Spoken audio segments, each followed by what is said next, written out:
Hey everyone, and welcome back for another deep dive with us. Today, things are getting kind of global. Global is right. We're going to try to connect some dots that, on the surface, seem totally separate, but when you look a little closer, you start to see... Some patterns emerging, for sure. Yeah, exactly. And we've got a lot to cover, so buckle up. We've got China and Taiwan, a look back at some Trump-era policies, Oh, yeah, that'll be interesting. and even some pretty wild economic reports that... Honestly, have me a little concerned, not gonna lie. Well, good thing we're here to unpack it all together then, right? Absolutely. And I think what's going to be fascinating is how these pieces all might fit together. We could be seeing like a really big shift in the global landscape. Okay, so let's dive right in. Let's start with China and Taiwan, because that's been in the news a lot lately. One of the sources we looked at pointed out this new phrase that Chinese officials are Oh, using, yeah, I saw that too. shaping the inevitable trend of reunification. What do you make of that? It's not just about reunification anymore. Right. It's about actively controlling how it happens. Yeah, and I think that subtle shift in language, it could be a really big deal because for years, China has been emphasizing this peaceful reunification. Right. But this new wording, it kind of suggests that they're ready to take a more, how should I put it, assertive approach. More assertive, okay. So what does that actually mean for Taiwan? I mean, and for everyone else too, honestly. Are we talking about like a potential conflict here? It's definitely raising the tension in the region, that's for sure. China seems to be pursuing what we could call, I guess, a two-pronged strategy. On one hand, you've got them trying to, I guess, integrate Taiwanese citizens into like mainland life, right? So think like business opportunities, educational exchanges, that kind of thing. Yeah, like weaving them into the fabric of Chinese society. Exactly, exactly. But then at the same time, you've got this military side. We've seen a big increase in Chinese military exercises near Taiwan. Very clear display of force. Yeah, and those exercises aren't just for show, right? Oh, absolutely not. They're sending a message. It's a message to Taiwan, but I think even more so, it's a message to the U.S. Right, which has always supported Taiwan. Exactly. China's basically saying, this is our backyard, and we're calling the shots here. And I even saw this quote from like a Chinese social media user Oh, really? that I thought kind of summed up this nationalistic sentiment, you know? Yeah. They said they wanted to liberate Taiwan so their fellow Taiwanese could wait for it, watch Netflix. Wow. Okay, that's a new one. It's a pretty funny example, but I think it does speak to a deeper point, right? For sure. For a lot of people in mainland China, reunification, it's not just about political control. It's about bringing their quote-unquote Taiwanese compatriots into the fold. Even if that means sharing their Netflix password. Exactly. Sharing is caring, right? But here's where I think it gets really interesting. While China's getting bolder, the U.S. seems to be retreating back into this thing they call strategic ambiguity. Ugh, strategic ambiguity. Always so fun to try and unpack that, right? Right. And one of our sources pointed out that Trump, during his administration, deliberately avoided saying whether the U.S. would actually defend Taiwan if China attacked. Yeah, that's a big departure from, like, the Biden administration, which has been, well, they've walked back some of their more definitive statements, but overall, they've been a lot more vocal about supporting Taiwan. And it's this back and forth from the U.S. that has so many people just scratching their heads, wondering what's really going on behind the scenes, you know?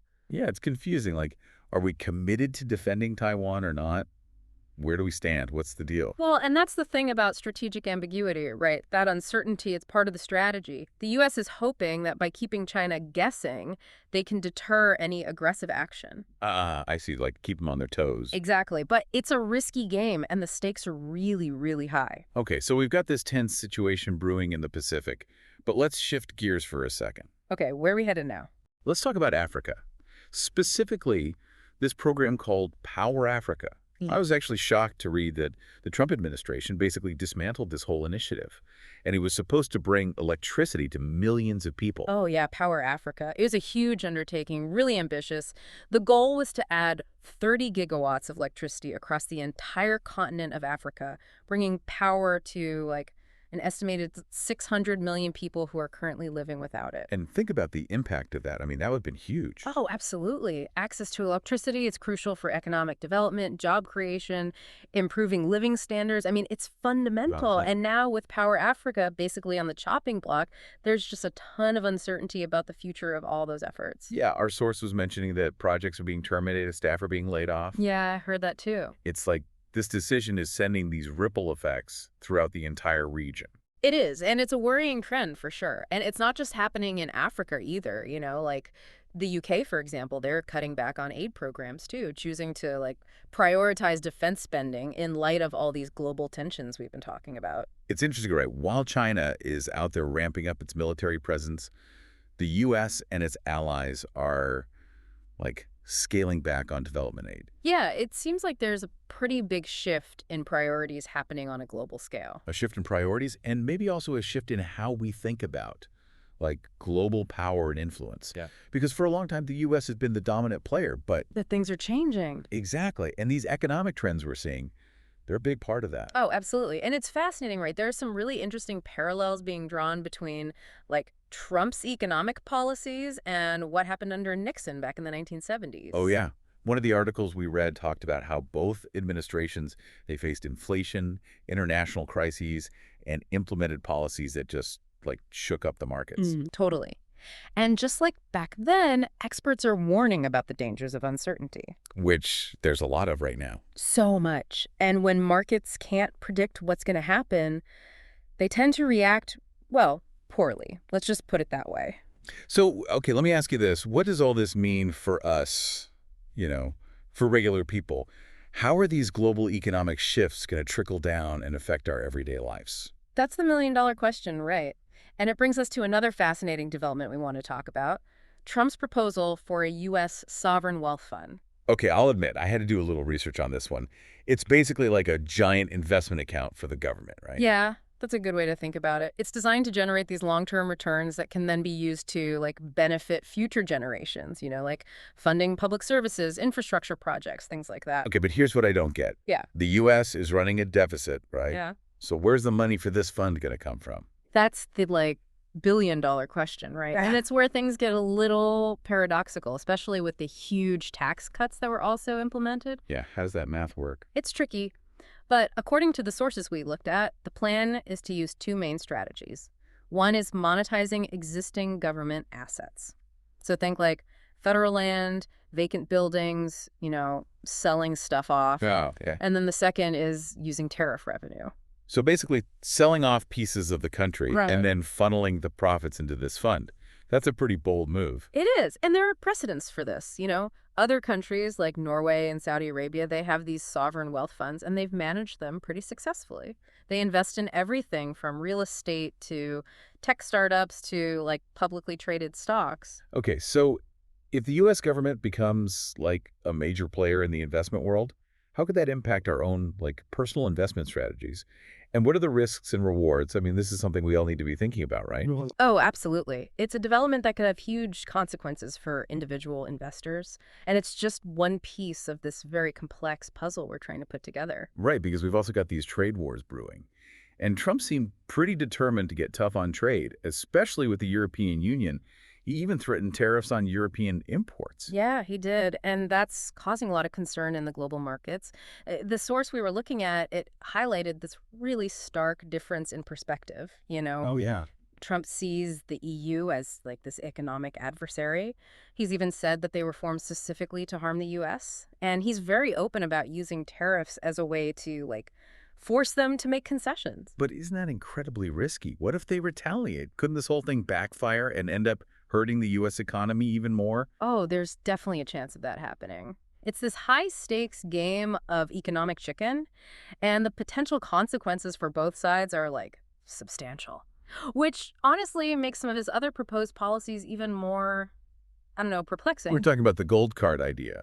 The gold card, yeah. The one where companies and individuals can basically just buy their way into the U.S. That's wild, right? It sounds like something out of a dystopian novel. I know. But it does speak to this larger trend, What do you mean? It's we're trying to leverage everything, even immigration, for economic gain. The idea is that the funds generated from these gold cards, they would be used to pay down the national debt. But doesn't that raise some ethical questions? I mean, are we really going to create a system where citizenship is for sale to the highest bidder? What happened to fairness, equal opportunity?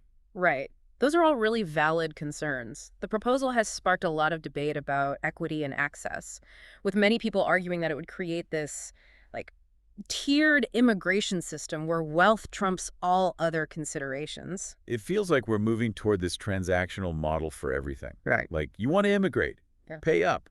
You want to avoid tariffs, make a deal. It's all starting to feel a bit, well, I don't know. Cold. Calculated. Yeah, maybe a little bit. It is a trend worth paying attention to, that's for sure. Because this shift towards, like, transactional politics and these market-driven solutions, it does raise some fundamental questions about our values, about fairness, and about the long-term health of, democratic institutions. And speaking of fundamental questions, how about this Doge initiative? Elon Musk leading a government reform program to cut $1 trillion from the national deficit. Oh, man, that one. It's definitely ambitious. The goal is to, identify inefficiencies, reduce fraud, streamline bureaucracy, and somehow achieve these massive savings. And they're not wasting any time, right? They've already sent out this email to all federal employees, basically asking them to justify their jobs. Yeah, they called it a pulse check, but I can imagine not everyone was super thrilled to receive that email. It does feel a bit, I don't know, abrupt. It does. And it makes you wonder about the potential consequences. Like, yeah, streamlining the government might sound good in theory, but there's also the risk of creating all this unnecessary anxiety and disruption within the federal workforce. Absolutely. And not to mention the impact on government services, right? If budgets are slashed, people are laid off, are we going to see a decline in the quality of those services? It's a trade-off that needs to be very carefully considered. It feels like with all these rapid fire changes from dismantling Power Africa to proposing this sovereign wealth fund to this Doge initiative, we're just in this constant state of upheaval. It makes you wonder, are these actions truly strategic or are they just creating chaos? That's the big question, isn't it? Because in a world that's already grappling with so much uncertainty and rapid change, impulsive actions can have these huge unintended consequences, both domestically and on the global stage. And with China actively shaping the future of Taiwan while the U.S. retreats into ambiguity, the whole global power dynamic feels like it's just in flux. It does. It's as though we're standing on the edge of this major shift, but no one can quite say where we're headed. This is a lot to process, honestly. So much for a relaxing deep dive. I think we should take a break and come back to this. Let's do that. We've covered a ton of ground, and I think it's time to step back and try to make sense of it all, I agree. Okay, we'll be back in a few minutes after a quick break. Whew. Yeah, sometimes I feel like I need a breather just to process all this stuff. Seriously, it's like drinking from a fire hose. Okay, so before we took that pause, we were talking about how all these seemingly unconnected events, like China's moves with Taiwan, Power Africa being shut down, the sovereign wealth fund thing, trade wars, the gold card for immigration, even Elon Musk and the Doge thing. Right. It's a lot. But how it's all actually interwoven, part of this big web of global shifts happening. Exactly. And if you take a step back, I think you start to see some themes, one that keeps popping up is this whole economic nationalism thing. Oh, yeah, for sure. Countries look after themselves first. Right, putting their own interests ahead of global cooperation, like with the trade wars, that America first rhetoric. Which, ironically, might end up hurting America in the long run if things spiral out of control. It's a gamble, no doubt. And that ties into the other big theme we've been seeing. Uncertainty. Uncertainty and unpredictability. In, everything. Global affairs, economics, you name it. Which makes it kind of hard to plan for the future. Oh, absolutely. Both on a personal level, what should I do with my money, my career? Right. But then also on that larger scale, how do countries even make long-term strategies when everything's so volatile? It creates opportunities, though, right? For those who can adapt quickly. Maybe exploit the chaos a little. That's the thing, isn't it? Some will thrive in this environment while others, not so much. Like China? Maybe. Uh-huh. They seem to be playing the long game here, right? It's possible. Yeah. They're making strategic moves to, position themselves as the next global superpower. Well, the U.S. is, I don't know, it's like we're flailing a bit. That's one way to put it. The Trump administration, it seemed like their approach was more about disruption, shaking things up rather than having this grand, overarching plan. Which is kind of ironic, right? Because Trump talked a lot about making America great again, putting America first. Right. But their methods were unconventional, to say the least. So where does that leave us? What kind of world order is emerging from all of this? That's the million-dollar question. Are we heading towards a multipolar world where power is more distributed? Multiple power centers instead of just one big one. Exactly. Or Are we going to see, like, a classic power struggle? The old guard versus the rising powers vying for dominance? Feels like a lot is riding on how these next few years play out. And it's not just about governments and superpowers and all that. No, not at It's all. about individuals, too, like us, You and me and everyone listening? just trying to make sense of it all, you know? Figure out how to live in this increasingly complex world.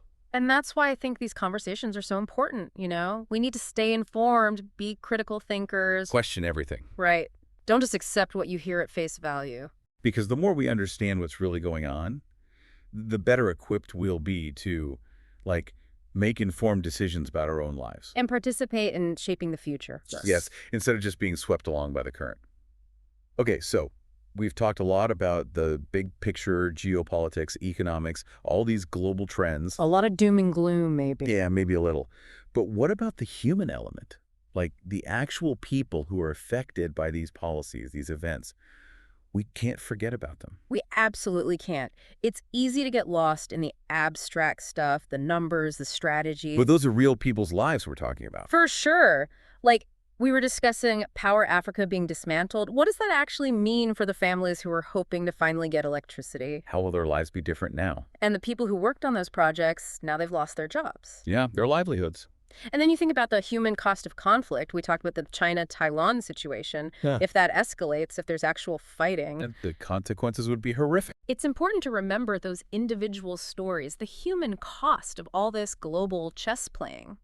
So how do we balance it all? How do we make sense of these huge forces at play, but not lose sight of the people caught in the middle? It's tough, man. I think it starts with recognizing how complex these issues are. There's no easy answers, no good guys and bad guys, you know? Right, the world is shades of gray. And we have to be willing to listen to different perspectives, even ones we disagree with. It's about connecting the dots, seeing how these things that seem unrelated are actually all part of a bigger pattern. Yes, because that's how we start to see the bigger picture. And that helps us make better decisions, both personally and as a society. It's like we're all these little threads woven into this massive tapestry. That's a good way to put it. And what happens to one thread, it affects the whole thing. We're all connected. So yeah, stay informed, stay engaged, and don't be afraid to ask questions. Challenge the status quo. Because the world's changing so fast. And the only way to navigate it is to be open to new ideas, new information. Always be learning, right? Exactly. Okay, so we've covered a lot today. From China and Taiwan to Power Africa, the U.S. economy, even Elon Musk's ideas for government reform. We've talked about these big themes, economic nationalism, the uncertainty of it all, how global power is shifting. And we've talked about the human side of these changes, the people whose lives are impacted, for better or for worse. So where do we go from here? What should our listeners be thinking about after this deep dive? Well, I think the main takeaway is that the future isn't set in stone, right? It's being created right now by all of us. Our choices matter. They do. So stay informed, stay engaged. Don't be afraid to ask tough questions, challenge assumptions. Because the more we understand, the better we can navigate these changes and maybe even shape them. Maybe even create a better future. I feel like my head's spinning. We've covered so much ground today, it's hard to even process it all. China, Taiwan, Africa, the U.S. economy. And then you throw Elon Musk into the mix, just for fun. Right. It's like, where do we even begin to make sense of it all? Like on a practical level. Earlier, I mentioned being worried about my own investments with all this talk of a sovereign wealth fund. Is that something I should actually be concerned about? That's a good question. I think, like with a lot of these things, it's easy to get caught up in the headlines and start panicking. But let's try to break it down a bit. This sovereign wealth fund idea, if it actually happens, is meant to be a very long-term strategy. It's not about, next week's stock prices. It's about building wealth for future generations, at least in theory. So you're saying don't sell all my stocks and buy a bunker just yet? Probably not, no, but it does Yeah. highlight how interconnected everything is becoming. If the U.S. government becomes this major investor, it's going to shift the landscape for all of us. So yeah, it's worth paying attention to, doing your own research, not just reacting to whatever you see on Twitter. Okay, that actually makes me feel a little better. Instead of feeling overwhelmed, I feel like I have a place to start. Yeah. Like, okay, sovereign wealth fund. What are the experts saying? What are the potential downsides? How could this realistically play out? Exactly. And that approach applies to everything we've talked about today, really. China and Taiwan. Don't just take that inevitable reunification line at face value. Dig deeper, look at the history, understand the different perspectives at play. Power Africa being shut down. Well, what organizations are stepping up to fill that gap? How can individuals maybe support those efforts? So basically, our job as, informed citizens is to become mini experts on all this stuff. In a way, yes. Not that we need all the answers, but we need to know what questions to ask, right? And where to find those answers, I guess. Because honestly, nobody has all the answers right now. We're in uncharted territory with a lot of this stuff. But by being curious, being willing to learn and adapt, well, at least we can try to steer the ship in a direction that benefits everyone, not just a select few. I love that analogy, steering the ship. It's a collective effort, though, right? We can't just sit back and passively watch all this unfold. No way. We got to be active participants in shaping the future. Absolutely. So to wrap things up today, let's give our listeners a little homework assignment. Pick one of the topics we've discussed today, whatever grabs your attention. China, Taiwan, the U.S. economy, that crazy gold card idea, whatever. And then spend a little time this week really digging into it. Go beyond the headlines.